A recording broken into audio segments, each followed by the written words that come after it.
Shalom teman-teman, kali ini kita akan diberkati firman Tuhan yang akan disampaikan oleh Bapak Yusuf Roni. Kiranya menjadi berkat bagi kita semua. Selamat mendengarkan, Tuhan Yesus memberkati kita semua.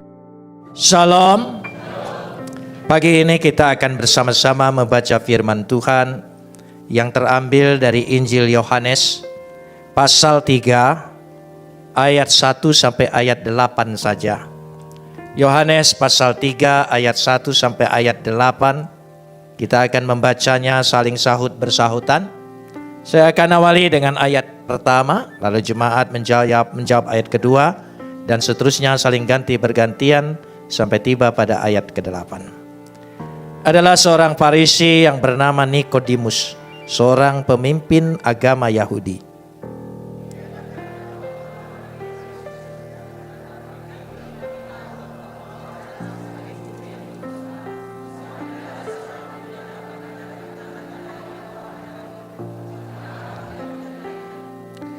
Yesus menjawab, katanya, "Aku berkata kepadamu, sesungguhnya jika seorang tidak dilahirkan kembali, ia tidak dapat melihat kerajaan Tuhan."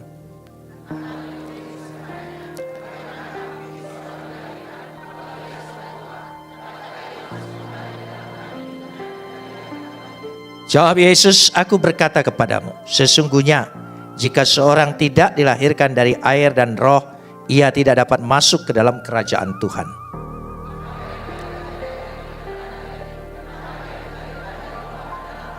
Janganlah engkau heran karena aku berkata kepadamu, kamu harus dilahirkan kembali.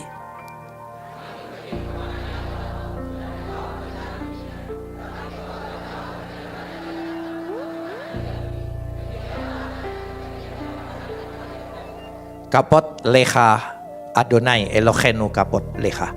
Segala kemuliaan ya Adonai Tuhanku, kemuliaan bagimu.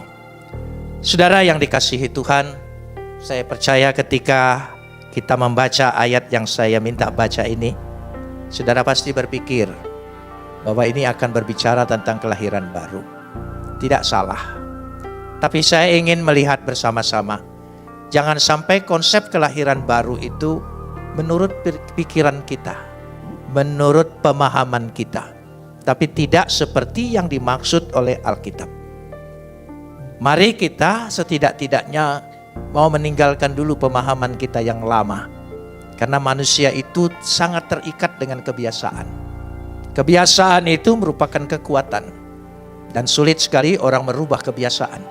Dan sulit sekali orang mencapai hal-hal yang baru karena terikat dan terbelenggu dengan kebiasaan-kebiasaan. Jadi pemahaman kita yang sudah menjadi kebiasaan kita, maukah kita tanggalkan dulu? Lalu kita belajar kembali apa sebetulnya yang dimaksudkan tentang kelahiran baru. Saudara, kita tahu Nikodemus seorang Farisi, pemimpin agama, pengajar, luar biasa. Lalu berbicara dengan Yesus. Startup, sama-sama guru, sama-sama pengajar. Pada saat itu menurut pandangan mereka bagi orang Yahudi. Percakapannya sangat menarik sekali. Dikatakan dia bertanya, bagaimana orang bisa masuk kerajaan Tuhan? Bagaimana orang bisa diselamatkan?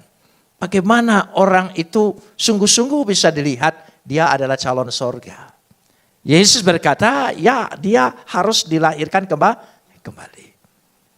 Lalu Nikodemus menjawab, mungkinkah orang yang sudah tua masuk ke dalam perut ibunya untuk dilahirkan kembali? Saudara pikir Nikodemus berbicara seperti orang bodoh? Tidak. Dia ingin mengatakan bagaimana orang bisa memulai baru lagi dari kehidupannya. Sementara dia sudah tua, dia sudah berumur. Bagaimana?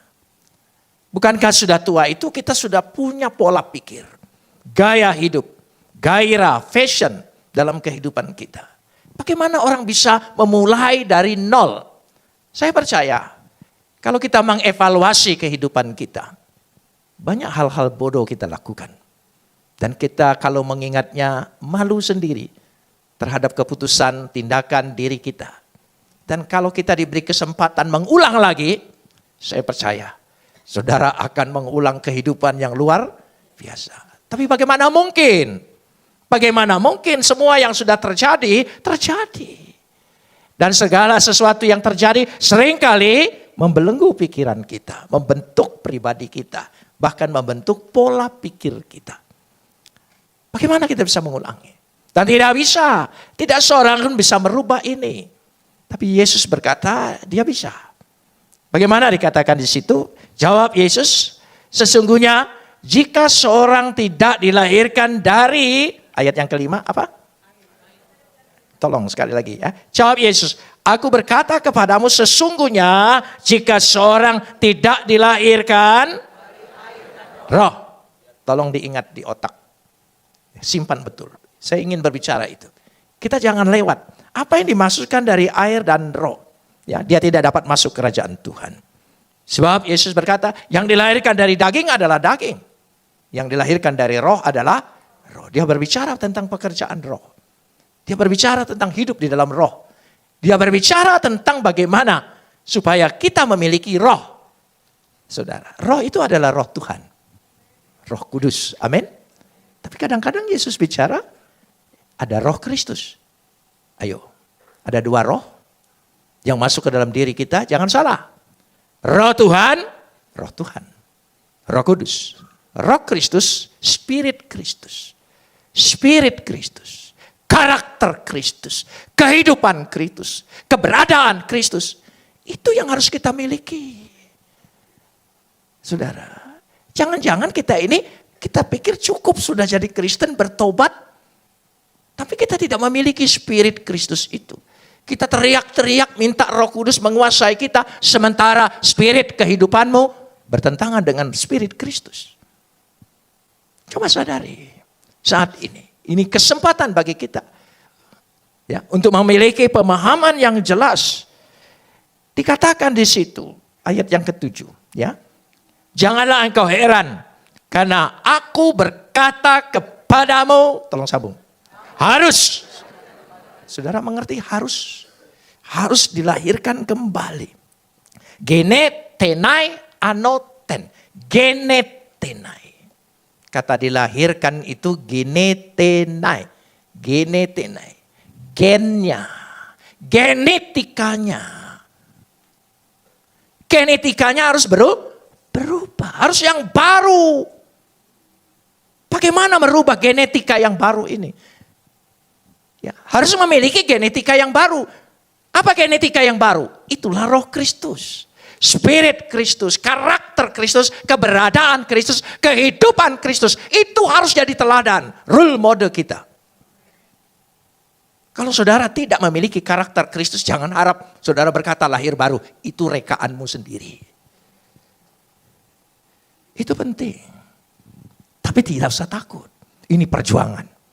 Ini perjuangan kita. Kenapa demikian? Saya ingin mengajak saudara, karena ini saya percaya. Dan saudara juga mempercayai kita hidup di akhir zaman. Jangan bermain-main dengan akhir zaman. Ya, tapi kita punya kesempatan pagi ini. Saudara perhatikan. Kalau saudara nanti bandingkan dari ayat 6, 7, dan 8 nanti kita lihat dulu. Saudara coba kita baca Matius 3 ayat yang ke-11. Matius 3 ayat yang ke-11. Coba kita lihat di sini. Matius 3 ayat 11. Kita ingin perhatikan terus. Aku membaptis kamu dengan air sebagai tanda pertobatan. Saudara sudah terima baptisan? Saudara sudah bertobat? Sebagai tanda pertobatan. Tanda lahiriah. Dibaptis itu lahiriah. Pertobatan itu lahiriah. Ada satu keputusan, satu kesadaran akan dosa kita tinggalkan. Itu tindakan lahiriah. Tetapi ia yang akan datang kemudian padaku lebih berkuasa daripadaku. Dan aku tidak layak melepas kasutnya. Tolong sambung. Dia akan baptiskan kamu dengan Roh Kudus dan api. Berarti ada dua aspek perkataan sini. Aspek baptisan lahiriah adalah baptisan Yohanes. Aspek spiritual, aspek rohani adalah yang dikerjakan oleh Kristus. Tolong ingat, engkau sudah dibaptiskan dengan Roh Kudus? Mulai ragu jawabnya. Amin saudara. Sudah dibaptis dengan api? Kapan? Jangan amin dulu. Saudara ya nanti camkan, taruh ini. Nanti akan dibahas. Apa yang dimaksud api? Apa yang dimaksud roh?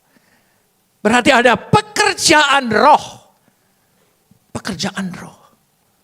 Pekerjaan roh yang dikerjakan dalam roh kita. Pekerjaan. Roh Kristus adalah spirit Kristus. Karakter Kristus, kehidupan Kristus. Keberadaan seperti Kristus. Tolong ingat, keberadaan seperti Kristus. Saudara sudah dalam Kristus? Jangan enak aja. Keberadaanmu sudah dalam Kristus belum? Keberadaanmu. Karena itu pada ayat 8 dalam Yohanes ini, coba kembali lagi. Dia berbicara perumpamaan ini. Diulang kembali. Angin bertiup kemana ia mau dan engkau mendengar. Ya, angin bertiup. Ya, dan engkau mendengar bunyi. Tapi engkau tidak tahu dari mana ia datang, kemana ia pergi. Angin itu dirasakan, tapi kita tidak tahu. Ya, bentuknya kita tidak tahu. Akibat angin ada, dikerok saja. Ya, itu akibat masuk angin, saudara ya. Demikianlah halnya tiap-tiap orang lahir dari roh. Artinya, saudara, ada pekerjaan secara spiritual. Secara lahir ya, saya percaya saudara sudah merasa lahir baru, sudah bertobat, ya, sudah dibaptis. Ya. Lalu sekarang saudara, apakah pekerjaan roh ini? Pekerjaan roh ini kalau kita lihat bersama-sama, kita ingin lihat sesuatu yang dikerjakanlah. Ya, supaya ada spirit. Saudara tahu, hidup ini dikemudikan oleh pola pikir. Satu, pola pikir. Pola pikir melahirkan gaya hidup. Gaya hidup melahirkan gairah. Gairah, semangat, spirit. 3 hal ini. Pola pikir itu bukan cara berpikir, pola pikir. Saya bicara pola pikir, mindset. Pola pikir. Itu menjadi kemudi. Ya. Jangan sampai secara lahiriah kita merasa sudah lahir baru. Ya. Tapi pola pikirnya masih pola pikir yang lama. Berarti saudara belum mendapat jamahan pekerjaan Roh Kudus. Karena Roh Kudus akan merubah. Sebelum kita lahir baru nih. Saya ingin tanya saudara, berapa lama kita mengendalikan tubuh kita ini, cara pikir kita ini, gaya hidup kita ini, semangat kita hidup ini oleh diri kita sendiri? Sudah sangat lama kan? Baru kita lahir baru. Saudara, ini roh yang masuk. Saya ingin tanya, ada pertentangan enggak? Ada pertarungan tidak? Ada perjuangan. Ada proses. Jadi lahir baru dengan pekerjaan Roh Kudus merupakan proses seumur hidup. Dia harus mengusir yang lama dan masuk yang baru. Wah, perlu perjuangan. Kita harus akui tidak sekedar lahir baru, sim salabim, selesai. Nah, bukan magis dia. Tapi proses. Membentuk karakter kita seperti karakter Kristus. Perjuangan saudara. Dan perjuangannya itu lewat pergumulan. Dan Tuhan izinkan lewat apa? Masalah, pergumulan, penderitaan, kesusahan, sakit penyakit. Itu yang dimaksud api. Api itu adalah pemurnian. Supaya engkau dimurnikan. Seperti Musa melihat di semak belukar ada api. Di tengah-tengah semak belukar yang tidak ada arti, di situ terjadi pemurnian. Petrus berkata, emas itu harus dimurnikan dengan api.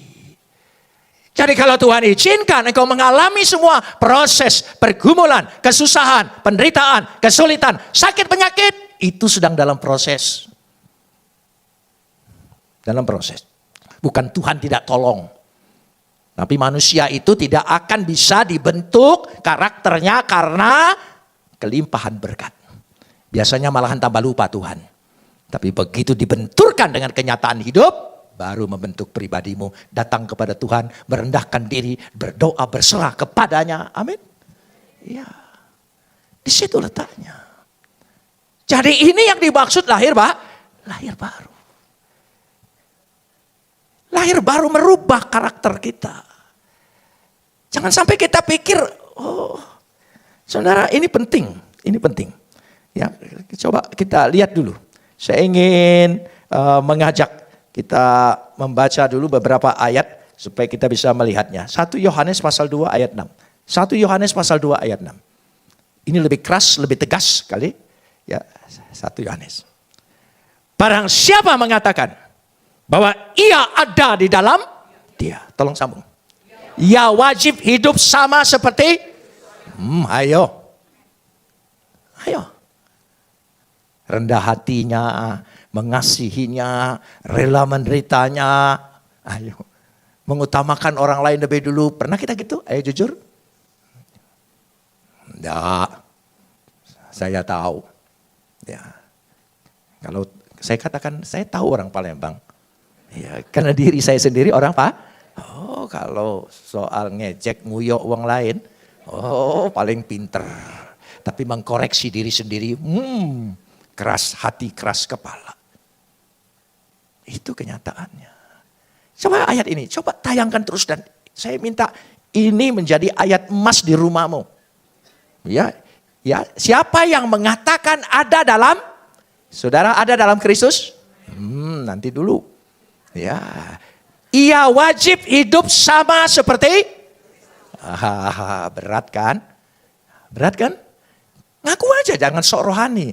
Berat. Hidup seperti Kristus itu berat. Pikul salib, pergumulan, berat. Jangan merasa, enggak bisa. Itu saudara tidak akan dibentuk. Berat sekali. Berarti memerlukan apa? Proses. Coba katakan. Prosesnya lewat apa? Pemurnian. Api yang menyakitkan tapi memurnikan kita. Lewat pergumulanmu, masalahmu, kesulitanmu, bahkan sakit penyakitmu. Tuhan sedang memurnikan engkau menjadi orang pendoa. Kalau enggak sakit, enggak doa. Saudara, jadi lewat itu. Ya, jadi ketika saudara sebagai orang percaya sudah dalam Kristus, kalau mengalami masalah, jangan saudara pikir Tuhan tinggalkan kita. Tuhan sedang memproses kita. Dan kalau kita taat, kita lulus. Jadi tanya Tuhan itu, Tuhan tolong, bukan. Tuhan apa maksudmu? Apa yang aku harus kikis dalam hidupku? Ampuni aku. Dia proses terus. Jangan pikir lahir baru itu. Kadang-kadang saya tidak ngerti. Sudah lahir baru. Lahir baru tidak bisa sudah. Saudara. Sudah lahir baru. Apa buktinya? Hanya baptisan selam. Ya. Sudah terima bertobat. Hanya gitu saja. Tapi karakternya, cara hidupnya tetap sama. Tidak bisa. Coba jangan dihilangin ayat ini. Karena ini, saudara, kita bicara hidup dalam Kristus. Hidup dalam Kristus itu adalah, kita lihat, hidup dalam Kristus itu adalah seperti Kristus telah hidup. Satu, catat itu. Kita catat itu dulu. Sekarang kita masuk kepada yang kedua. Ya, kepada yang kedua. Yaitu Roma pasal 8 ayat yang ke-1. Roma pasal 8 ayat 1. Kita lihat dulu itu. Roma pasal 8 ayat 1. Ini ayat favorit orang Kristen. Senang sekali dia. Demikianlah sekarang tidak ada lagi penghukuman bagi mereka yang ada. Amin. Betul begitu, saudara. Tidak ada lagi penghukuman. Penghukuman. Saya ingin bicara penghukuman. Ya, bahasa Yunaninya disebut katakrima. Katakrima. Saya tidak sempat kasih multimedia. Katakrima. Ya, tidak ada penghukuman, itu namanya penghukuman. Katakrima. Satu. Ada yang kedua. Ya, katakrima. Kataraomai. Kataraomai. Spellnya saya baca supaya mudah ditulis. Ya, yaitu kataraomai. Tingkat 2. Yang ketiga. Itu anatema. Anatema. Saudara, 3 kata ini punya tingkatan. Ya, katakrima tingkatannya bukan hukuman, tapi kutuk. Kutuk. Tidak ada lagi kutuk. Amin. Luar biasa, tidak ada lagi kutuk. Kutuk yang tidak bisa dibebaskan, dilepaskan. Tidak bisa. Kecuali ada kekuasaan yang paling tinggi. Khotbah saya pagi ini menyambung dengan khotbah saya 3 seri besok. Tolong diingat. Ya. Kata kerima. Kalau katara omai itu bisa ditebus. Bisa ditebus. Ya, dengan membayar, dengan ya saudara dikutuk gitu, dikucilkan dari suku dan sebagainya, cukup saudara datang membayar dendanya, itu katara omai, itu bisa ditebus. Anatema terkutuk juga. Terkutuklah orang yang memberitakan Injil kalau tidak sama dengan kami. Dia bertobat, kutuknya lepas. Tapi kata kerima, tidak bisa bebas. Itulah kutuk kuasa dosa. Kuasa dosa. Gak bisa. Bahasa Ibraninya lebih lagi. Dikatakan di situ. Ya, Kherem, itu kutuk yang sama dengan kata kerima. Allah, itu di bawahnya. Dan yang ketiga, Arar, di bawah lagi. Yang keempat, kelala. Itu kutuk. Semua terjemahannya kutuk. Tapi kelala itu, ya jangan mengutuki orang yang mengutuki engkau. Kelala itu. Ya, tidak usah dibalas karena impas. Ya, tidak ada upahnya. Kalau engkau tidak membalas, engkau diupah oleh Tuhan. Itu kelala. Tapi kalau ditingkatkan yang kedua, itu arar. Arar dikutuk oleh orang tua. Ya, saudara bisa ditebus dengan datang, maaf, mohon. Ya, kan orang tua kita itu suka ngutuk kan. Apalagi wong Palembang, gampang sekali. Ya gitu, dikutuknya jadi sepait lidah. Saudara ya, itulah. Jadi alar dan kherem itu tidak bisa dibebaskan. Kherem. Hanya satu kekuasaan yang paling tinggi bisa menebus, membebaskan kutuk itu. Terkutuklah orang yang tergantung di kayu salib. Dijalani oleh Yesus. Dijalani oleh Yesus. Jadi kita yang ada dalam Kristus, ya di dalam Kristus tidak ada lagi apa? Penghukuman. Saudara ada dalam Kristus?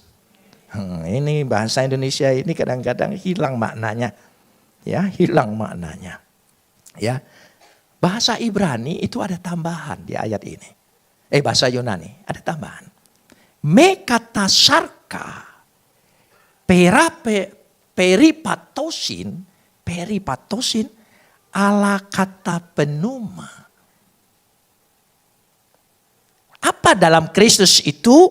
Mereka yang tidak hidup menurut daging, tetapi menurut dalam roh. Itu. Bahasa Indonesia ada tambahan itu.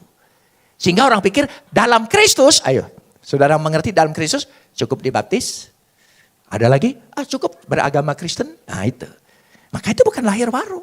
Saya sudah Kristen, ada dalam Kristus, enak aja. Ya, saya sudah lahir baru, sudah ke gereja melayani. Nah lihat itu. Ya di bawahnya. Mekata sarka, tidak hidup dalam daging. Peripatosin ala kata penuma, dia harus hidup di dalam roh. Harus hidup dalam roh. Hidup di dalam roh adalah memiliki roh itu. Artinya spirit kita berubah. Coba di New King James Version, tolong ditayangkan, ya, yang tadi saya minta di New King James Version itu ada. Di terjemahan Indonesia tidak ada. Ya, yang saya tebali. Who do not according to the flesh, but according to the spirit. Jelas sekali. Dalam King James Version itu ada. Dalam bahasa Indonesia kepotong kan ini tadi? Kepotong, tidak ada. Sehingga membuat orang Kristen di Indonesia merasa lahir baru itu yang penting sudah beragama Kristen. Bukan, harus hidup tidak lagi dalam daging tapi di dalam roh. Hidup di dalam roh tadi. Itu penting sekali. Ya, penting sekali. Ya, kembali lagi kepada Roma pasal 8 ayat 1. Roma 8 ayat 1 tadi. Ya, kalau kita lihat, ya. Jadi demikianlah sekarang tidak ada lagi penghukum, tidak ada lagi kutuk bagi mereka yang ada dalam Kristus Yesus yang tidak hidup menurut daging tapi menurut roh. Itu. Dalam Kristus itu tidak lagi dalam daging tapi dalam roh itu. Itu penekanannya. Ya, kalau dalam roh Berarti sama. Baru nyambung ayat 2. Ya, Roma 8 ayat 2. Kalau begini saja nggak nyambung. Coba Roma 8 ayat 2. Roma 8 ayat 2. Roh yang memberi hidup telah memerdekakan kamu dalam Kristus dari hukum dosa dan hukum maut. Karena roh di situ huruf besar, orang pikir Roh Kudus. Tapi maksudnya roh yang di sini, roh yang hidup. Ya, yang hidup. Saya ingin kasih contoh. Jadi yang dimaksudkan di sini adalah bagaimana kita supaya memiliki roh kehidupan. Sekali lagi, roh kehidupan di dalam Kristus. Roh kehidupan di dalam Kristus. Coba ucapkan. Ya. Roh kehidupan dalam Kristus adalah memiliki roh Kristus. Cara hidup seperti Yesus. Karakter Yesus. Itu perjuangan kita. Terus menerus. Sampai kita ke liang kubur. Baru itu perjuangan kita berakhir. Amin. Saudara mengerti mengapa jadi Kristen sudah terima Roh Kudus, sudah terima urapan. Kenapa sifatku gak berubah-berubah? Saudara kadang-kadang patah hati. Jangan-jangan aku memang sudah gak bisa lagi. Bukan. Sabar, perlu perjuangan. Sedang diproses. Amin saudara. Sedang diproses. Tidak akan membuat engkau kecewa. Kalau engkau belum sempurna. Tapi percayalah Tuhan giring engkau pasti sempurna. Pasti sempurna. Dia yang akan menggenapi kesempurnaan itu. Karena dia Tuhan. Ya, amin. Loh, manusia, ya yang penting dia menuju proses kesempurnaan. Nah, saya ingin kasih statistik sedikit. Ya, neraca. Ya, ini 0, 1, 2, 3, 4, 5, 6, 7, 8, 9, 10. Terus di sini 0, 1, 2, 3, 4 sampai 10. Nah, saudara berangkat dari 0. Naik 5. Turun lagi 3. Kan begitu kan proses hidup kita, proses kekristenan kita, jangan sok rohani kan? Ya, seperti itu. Waktu pertama, luar biasa. Kayaknya semua ditinggalkan. Jangan nonton, jangan sekolah, kayaknya ditinggalkan. Tapi kebikat lagi, turun lagi. Ditegur lagi, naik lagi 7. Turun lagi 5. Itu perjuangan hidup, proses. Naik lagi 8. Turun lagi 4, drop. Ya itu kan. Ya karena ada masalah, ada apa terpaksa keluar dari mulutnya. Kata-kata yang tidak layak, tidak pernah dikeluarkan oleh Kristus, dia keluarkan. Saudara pikir gak jadi. Wah, nyalain orang lain, setan tuh menggoda saya. Setan bilang, lu agen gua kenapa? Bilang saya yang menggoda, kamu kan yang minta saya. Saudara, tidak mungkin ada 2 tuan dalam diri kita. Harus ada 1 tuan. Tapi proses itu, perjuangan mengusir ini. Naik lagi 8, ya 9 gitu ya. Turun lagi 8, mati. Ya, enggak apa-apa. Yang 2-nya disempurnakan oleh siapa? Yesus. Yang penting engkau berjalan menuju ke proses ke depan. Itu ada jalan, bergerak. Jangan 0, 1, 2, 3, 4, 10. Hebat sekali rohaninya. Tapi giliran dihitung di sini 0. Gak ada kemajuan. Apa tidak ada kemajuan?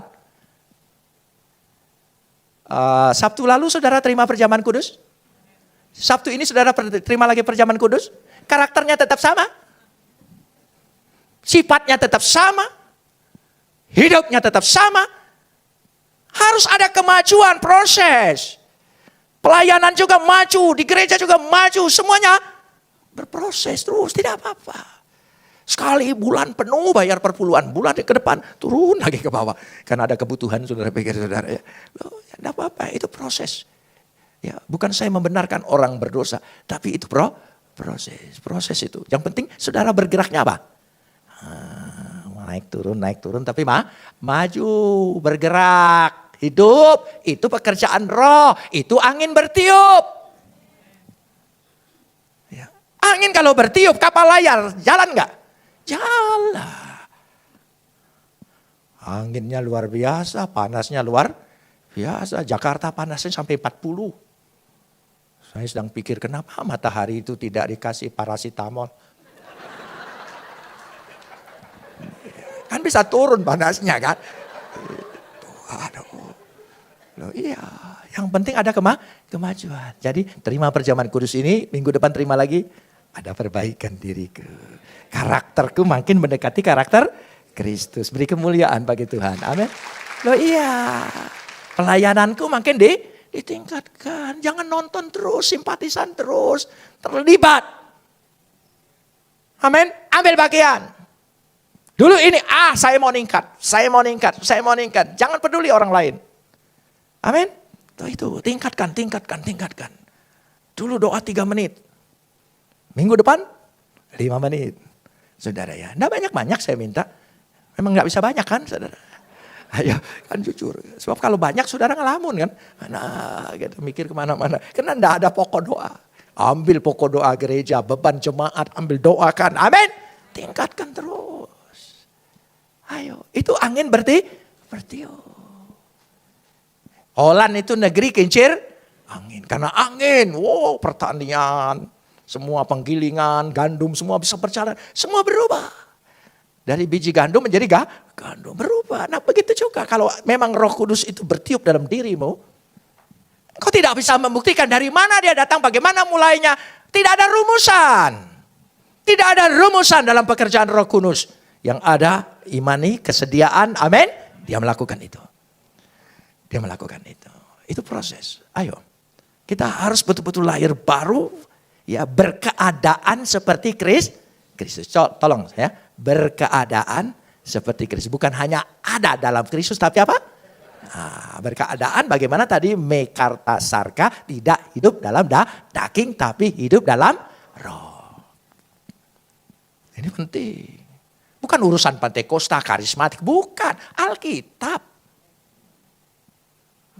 Kalau soal aliran, aku ini Protestan. Loh iya, orang Metodis. Gitu. Disuruh tugas luar, gak dipulang-pulangin.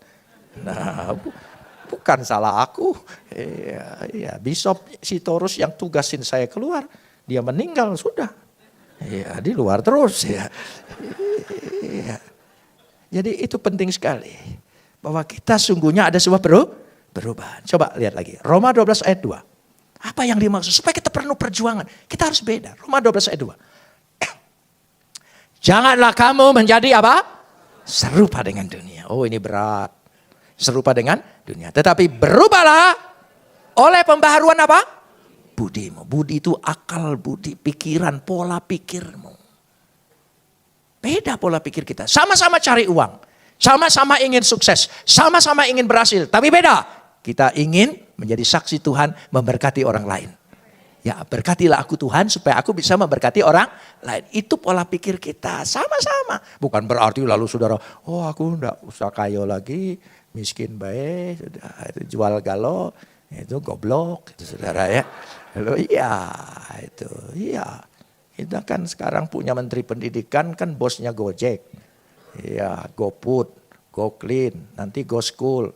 Ya, kalau nggak naik-naik ya goblok. Ya itu saudara ya. Go semua, go ya. Go gitu ya, sudah dari situ. Harus ada pembaharuan budimu. Sehingga kamu dapat membedakan mana kehendak Tuhan, apa yang baik dan yang berkenan. Apa yang baik dan berkenan. Coba. Kepada siapa? Kepada Tuhan. Bukan menurutmu. Tuhan. Dan yang sempurna. Itu jadi target goal kita. Jangan begini. Aku kan manusia. Aku kan tidak sempurna. Itu namanya sudah mematahkan hati sebelum sampai pada target goalnya. Pokoknya aku ingin sempurna. Coba beda hidupnya. Coba aku ingin sempurna. Aku ingin sempurna. Ayo saudara beda. Pasti ada perubahan. Tapi kalau sudah. Kita kan masih daging. Ya kita memang bukan hantu, ya masih daging. Makanya saya itu enggak percaya hantu buka pintu, hantu bisa mainin hordeng. Saya enggak percaya. Orang hantu itu roh, enggak bisa megang apa-apa. Kalau enggak percaya nanti saudara jadi roh, kasih kesaksian dengan saya. Roh itu kan enggak bisa apa-apa. Jadi kalau ada yang bergerak, itu bukan hantu, itu roh jahat, itu setan ya. Jadi sehingga kamu bisa bedakan mana kehendak, berarti kita ini harus hidup menurut apa? Kehendak Tuhan. Kehendak Tuhan. Ayo kita mau jujur-jujuran. terbuka sama-sama wong kita. Ya. Kita punya kehendak ada. Oh banyak kehendak. Itu manusia. Bertarung dengan mengikuti kehendak Tuhan. Apa itu bukan proses? Apa itu bukan perjuangan? Nah, kita perlu Roh Kudus di situ, dia menuntun kita, membimbing kita, menolong kita melewati proses itu supaya kita menjadi sempurna. Amin, saudara. Iya, Roh Kudus itu menopang di situ. Ya. Jadi bukan hanya pada waktu kebaktian kita perlu dia datang. Dia menetap, bukan hinggap. Kalau dia hinggap, mencelok, sebentar lagi kita terbang gitu, saudara. Ya, Roh Kudus sekarang memenuhi kami. Keluar dari sini, terbanglah lagi dia. Gitu. Kaget minggu depan, aku minta lagi, datang lagi dia. Gitu. Seperti itu. Tidak. Ingin tetap tinggal. Ya, dikatakan Roh Kudus itu bagus sekali bahasanya. Pneuma, oikos pneuma. Oikos. Oikos itu harfiahnya rumah. Kediaman. Jadi dia tinggal dalam diri kita, menetap. Diam di rumah kan. Kalau kadang-kadang datang, kadang-kadang enggak, namanya indekos. Bukan oikos. Saudara, ya. Jadi dia menetap. Kalau menetap berarti membentuk pribadi kita, karakter kita, pembaharuan akal budi kita. Tidak apa-apa. Saudara minta Tuhan beri aku sabar. Ya, punya pasangan bikin gak sabar. Ya, saudara katakan ini dia sedang membaharui budi saya. Gitu, tidak apa-apalah dia yang dipakai. Ya, saya yang hasilnya. Loh ya saudara. Loh ya. Saudara tahu mebel-mebel Palembang dulu tuh mebel galau. Ya, kayu paling banyak saudara ya. Oh luar biasa. Gereja aja dulu bangkunya itu dari kayu jati. Ya, Metodis itu saya lihat tuh. Udah tahu sekarang udah berubah. Saudara, panjang-panjang, berat-berat semua, saudara. Saudara, mebel itu dihaluskan dengan amplas kasar. Amplas kasar membuat kayu jadi halus. Jadi kalau ketemu teman, ketemu bos, ketemu orang kantor, ketemu tetangga yang kasar-kasar, kita harus bilang, engkau tuh amplas. Gak usah dilawan. Dia sedang membentuk pembaharuan budi kita supaya menjadi halus. Amin. Punya suami kasar, kau ini amplas. Gitu. Lo harus bisa. Nanti khotbah ketiga saya akan berbicara bagaimana buktinya orang punya karakter Kristus itu dalam rumah tangga. Itu duluan. Sebelum di luar, di rumah dulu. Saudara ya, benar dulu di rumah, baru di luar gitu. Kalau benar di luar semua bisa sandiwara. Ya, sandiwara. Sandiwara zaman dulu aku masih ingat Abdul Muluk namanya, saudara. Sandiwara. Kita lanjutkan sekarang ini. Roma 8 ayat 28 dan 29. Ya, ayat 28 dan 29. Ya. Kita tahu sekarang bahwa Tuhan turut bekerja dalam segala sesuatu untuk mendatangkan kebaikan bagi mereka yang mengasihi Dia, yaitu bagi mereka yang terpanggil sesuai dengan rencana Tuhan. Saudara tahu maksudnya Tuhan turut bekerja dalam segala sesuatu. Saudara pikir, oh ada masalah Tuhan turut bekerja. Itu betul. Tetapi maksudnya dalam pergumulanmu, dalam kesusahanmu, dalam penderitaanmu, itu Tuhan sedang bekerja. Supaya mendatangkan kebaikan, menjadi baik bagi dia yang mengasihi dia. Supaya sesuai dengan rencana Tuhan. Apa rencana Tuhan? Supaya setiap orang percaya pada Kristus harus seperti Kristus. Itu rencananya. Jangan bikin rencana sendiri. Ya, tidak boleh ada visi lain kata Bapak Presiden. Nah, itu. Jadi kita tidak boleh ada rencana lain. Rencana Tuhan. Rencana Tuhan itu supaya kita yang dipanggil ini tidak terhilang. Tidak terhilang. Ini akhir zaman. Ini akhir zaman. Saya harus mengingatkan ini. Supaya hidup kita lurus semua. Amin saudara. Bukan kita sudah sempurna. Tapi kita sedang berjuang menuju sempurna. Bukan kita sudah lengkap. Kita sedang proses menuju kelengkapan itu. Ya saudara. Dan masing-masing orang punya gaya sendiri prosesnya. Tidak usah disamakan, tidak usah dituntut. Biarlah proses, tapi harus ada kemajuan. Jangan mandek terus. Dia harus ada proses, maju. Iya, zaman dulu, zaman sekarang. Aku kemarin jalan-jalan ke Pasar Kuto, enggak ciren lagi aku. Berubah galau. Beda dengan zaman Bingen. Oh, tahu enggak zaman Bingen? Itu orang Palembang asli ngomong tuh kalau zaman dulu tuh Bingen. Ah gitu saudara. Itu bedanya. Ayat 29. Ya. Sebab semua orang yang dipilihnya dari semula. Mereka yang ditentukannya dari semula. Untuk menjadi apa? Serupa.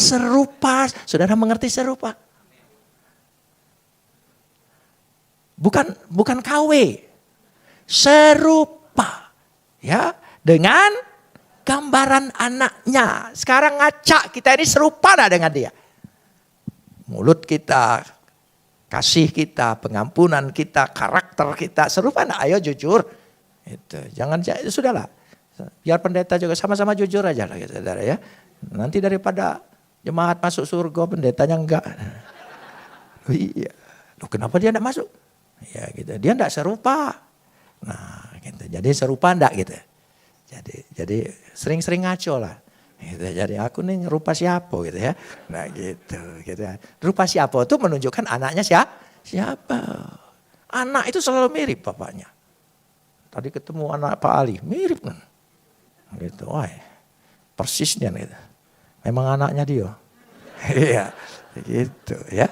Supaya coba apa? Anaknya itu menjadi sulung. Sulung itu jadi contoh. Role model, teladan. Jadi kita ini harus meneladanin siapa? Yesus. Berat jadi Kristen, berat. Jangan bilang ringan asal percaya, enak aja lu. Iya, wah berat, harus contoh gitu. Tapi percayalah, tidak usah takut, biar berat, ada penyempurna. Yesus namanya. Yang penting kita punya kemauan dan kehendak. Kita punya kemauan dan kehendak. Ingin menuju sempurna. Tolong tanggalkan alasan kita selalu bicara, aku kan manusia.